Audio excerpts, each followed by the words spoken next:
Hello दोस्तों, आप सभी का आयांस पियर चैनल में बहुत बहुत स्वागत है। यहाँ पे मैं आज आपको दिखाने वाली हूँ जीवित पुत्र का व्रत के पारण की विधि। जितिया में पारण किस तरीके से करना है, कितने बजे के बाद पारण करना है, यह सब आपको इस वीडियो में जानने को मिलेगा। और किस तरीके से क्या क्या करना है, ये सब कुछ मैं आपको यहाँ पे दिखाने वाली हूँ। तो वीडियो को फुल वॉच जरूर करिएगा। तो जिस दिन खर जितिया होता है उसी दिन से मैं आपको दिखा रही हूँ कि क्या क्या करना होता है। तो सबसे पहले सुबह में उठ के हमें चील सियारन को सरगी देना होता है। अगर आपके तरफ दिया जाता है तो आप दे दीजिएगा, हमारे यहाँ दिया जाता है, हम लोग देते हैं। तो सरगी देना होता है, उसके बाद हमें खुद सरगी लेना होता है। तो देखिए, आपके यहाँ अगर सरगी से पहले नहाने का, जैसे बहुत लोग नहा लेते हैं ताकि दिन भर थोड़ा फ्रेशनेस फील हो, तो नहाना चाहते हैं तो आप नहा भी सकते हैं, वरना कोई ज़रूरी नहीं है, अब बाद में भी नहा सकते हैं। तो आप नहा लीजिए। और बाल किसको धोना है किसको नहीं धोना है, मैंने चैनल पर पहले ही वीडियो अपलोड कर दिया, तो वो आप देख लीजिएगा। जिसकी सास जिंदा है उनको बाल नहीं धोने चाहिए, जिनकी सास नहीं है इस दुनिया में उनको बाल धोने चाहिए, ठीक है। अब सरगी में आप ज़्यादा से ज़्यादा पानी लेने की कोशिश करिएगा, क्योंकि दिन भर आपको पानी की कमी ना फील हो, इसके लिए नारियल पानी आप ले सकते हैं, फल, पानी वाले फल ले सकते हैं जिसमें पानी की मात्रा ज़्यादा हो। तो इस तरीके से आप सरगी ले लीजिएगा। हमारे यहाँ सरगी के साथ ही केराव और ये सतपुतिया और नूनी का साग निगलने का भी है व्रत शुरू करने से पहले। तो हम लोग ये करते हैं, आपके यहाँ होता होगा तो आप कर लीजिएगा, नहीं होता होगा तो आप मत करिएगा, ठीक है। और सरगी आप अपने इच्छा से जो लेना है ले लीजिएगा। उसके बाद जो शाम में पूजा होती है खर जितिया की, तो शाम में ही होती है पूजा प्रदोष काल में जितिया की। तो आप पूजा करने के से पहले नहा धोआ के आप इस तरीके से देखिए, आप आलता ज़रूर लगाइएगा, क्योंकि ये पूजा पाठ से पहले हिंदू धर्म में महिलाओं को लगा लेने चाहिए अपने पैर में। तो ये आप आलता ज़रूर लगा लीजिएगा, ठीक है। और देखिए, बहुत लोग नदी तालाब के पास नहाने के लिए जाते हैं, वहीं पर कथा पूजा करके घर आ जाते हैं, लेकिन जिन लोग घर में इस तरीके से करते हैं उन लोगों के लिए ये है। और उसके बाद फिर आप अपने पूजा की तैयारी करिएगा। तो यहाँ पे देखिए, मैंने पूजा के लिए सारी सामग्री रख ली है। उसके बाद जहाँ पे हमें पूजा करना है वहाँ पे मैंने झाड़ू पोछा कर दिया है अच्छे से। उसके बाद चौकी को धो के उस पर लाल कपड़ा डाल दिया है। और ये मैंने मिट्टी से जिमुत वाहन जी बनाया है और चील सियारिन बनाया है। तो इन लोग को इस तरीके से मैं चौकी पर सजा दे रही हूँ, इन लोग का आसन लगा दे रही हूँ। और यहाँ पे देखिए, हम लोग ग्रुप में पूजा कर रहे हैं, यहाँ पे और भी लेडीज आएंगी तो उन लोगों का भी जितिया देखिए तोरई के पत्ते पे रखा हुआ है। देखिए, तोरई का पत्ता नहीं मिलता है तो आप झींगी के पत्ते पे भी रख सकते हैं, सतपुतिया के पत्ते पे। अगर वो आपको नहीं मिल रहा है तो आप पान के पत्ते पे रख लीजिए, वो भी नहीं मिल रहा है तो आप किसी और पत्ते पे रख लीजिए, ठीक है। और यहाँ पे देखिए, गौरी गणेश बनाया जा रहा है, कलश हमने रख लिया है। अभी पंडित जी आए नहीं, हमारी ये पूजा जो है पंडित जी करवाते हैं। और पूजा की विधि, अगर आपके यहाँ पंडित जी आते हैं तो ठीक है, अगर नहीं आते हैं तो आप इस तरीके से पूजा कर लीजिएगा। पूजा की वीडियो जो है मैंने चैनल पर अपलोड करके रखी है, तो आप लिंक उसका डिस्क्रिप्शन बॉक्स से ले लीजिएगा। अब देखिए, मैं आपको बताती हूँ कि पूजा तो आपकी हो गई, ठीक है। इस तरीके से आप पूजा कर लीजिएगा अगर आप अकेले घर में कर रहे हैं तो। पूजा कर लेने के बाद सुबह पारण जिस दिन है, हमारे यहाँ तो 19 तारीख को पारण है, लेकिन कहीं कहीं लोग 18 को पारण कर रहे हैं। तो जिस दिन भी आपको करना होगा आप इस तरीके से पारण करिएगा कि तो सबसे पहले आप सुबह उठ के, जिस दिन पारण है उस दिन सुबह उठ के आप स्नान कर लीजिएगा, कंधे तक ही स्नान करिएगा, सर धोने की ज़रूरत नहीं है। स्नान कर लेने के बाद आप कुछ मीठा ले लीजिएगा भोग के लिए। उसके बाद 1 लोटा जल ले लीजिएगा, कुछ फूल ले लीजिएगा, ताज़े फूल। उसके बाद सिंदूर ले लीजिएगा। और जो प्रसाद होता है ना, प्रसाद वही जो शाम में आपने चढ़ाया है उसी में से थोड़ा सा हम रख देते हैं सुबह में भी चढ़ाने के लिए। तो आप प्रसाद में वही सारा कुछ ले लीजिएगा, बस इतना ही कुछ आपको लेना है। और धूप दिया मतलब ये सब ले लेना है।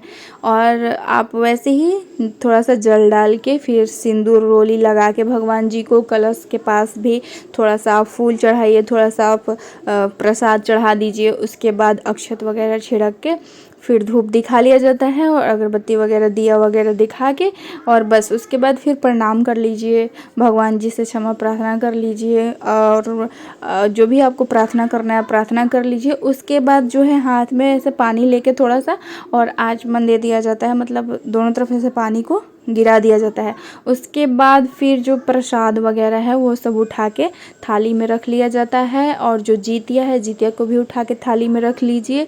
और फिर उसके बाद जो सारा कुछ यहाँ पे बच जाता है वो सब उठाने से पहले आप सबसे पहले जो चौकी है, चौकी को 2 लोग मिल के हल्का सा हिला दीजिए, क्योंकि अब हमें इनका विसर्जन करना है, तो चौकी को हिला दीजिए। उसके बाद जो कलश का पानी है, जो कलश में मतलब जल, पानी नहीं बोला जाता है, जल बोला जाता है, तो जो जल है कलश में, वो जल आप किसी गमले में डाल दीजिए, जहाँ पे कि उसको कोई लांघे ना, ठीक है ना, पैर से ना लगे किसी के, वैसे जगह पे। तो गमला सबसे अच्छा जगह होता है, वहाँ पैर नहीं लगेगा। और गमला भी देखिए तुलसी जी का या फिर शनि भगवान के गमले में मत ये जल डालिएगा, नॉर्मल जो फूल कोई दूसरा है पौधा, उस गमले में डाल दीजिएगा कलश का जल। उसके बाद मैं आपको बताना चाहूँगी कि जो और सारा कुछ यहाँ पे फूल पत्ते वगैरह है, मूर्ति वगैरह है, ये सब आप एक प्लास्टिक में उठाकर और रख दीजिएगा। जो चावल है कलश के ऊपर, जो चावल रखा हुआ है, वो आप छत पे या फिर कहीं गार्डन में छिड़क दीजिएगा, वहाँ से चिड़िया वगैरह खा लेंगी।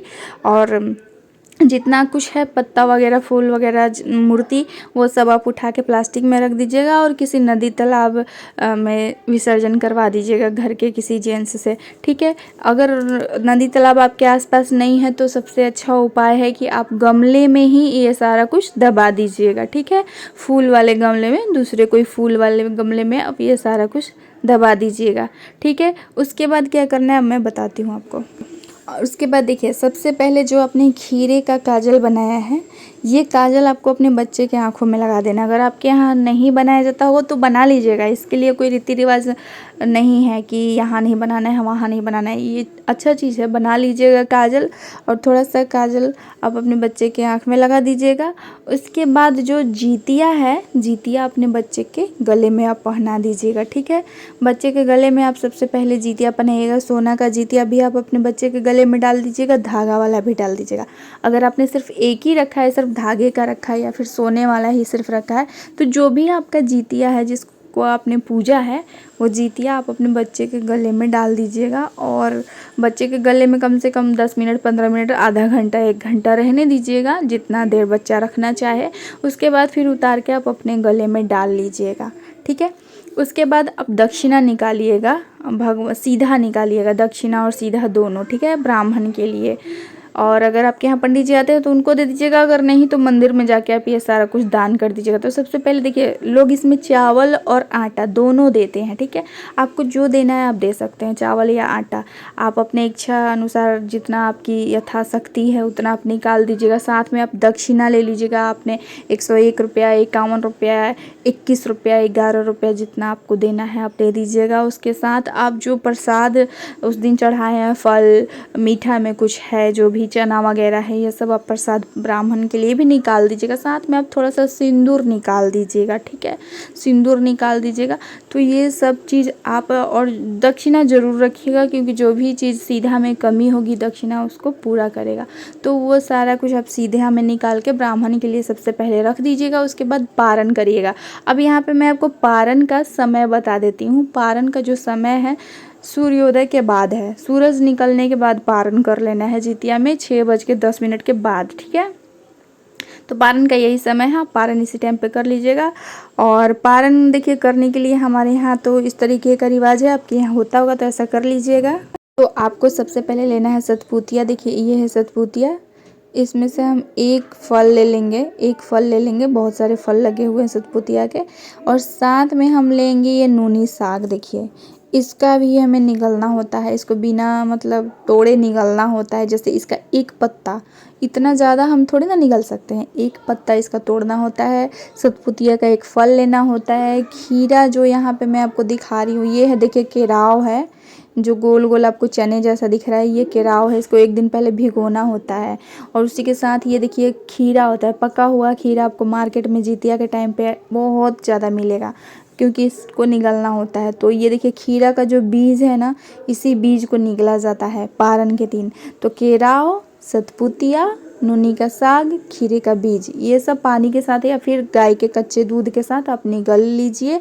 और आपका जो है पारण यहीं पर, यही है पारण की विधि, ठीक है। हमारे यहाँ इधर जिधर से मैं हूँ, गया साइड से, और हमारे रोहतास साइड में इधर ऐसी पारण होता है। इस विधि को कर लेने के बाद फिर आप गरम गरम चाय पीजिए, क्योंकि 24 घंटे से भी ऊपर हो जाता है उपवास का, तो डायरेक्ट कोई चीज़ नहीं खाना चाहिए, इससे गला छिलने का दिक्कत रहता है तो आप पहले गर्म गर्म चाय पी लीजिए, या फिर और भी इस तरीके का कोई लिक्विड चीज़, आप शरबत वगैरह पी सकते हैं।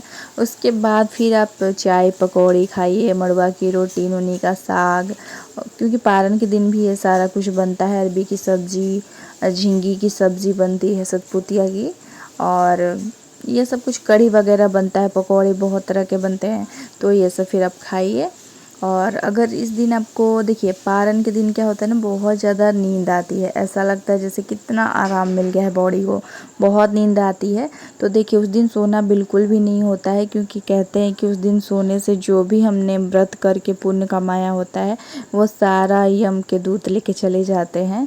तो इसलिए आपको सोना नहीं है, कोशिश करिए कि उस दिन आप जगें। लेकिन अगर फिर भी आपको नींद आती है तो आप अपने आंचल के कोने पर एक कपड़े का टुकड़ा बांध लीजिए, ठीक है।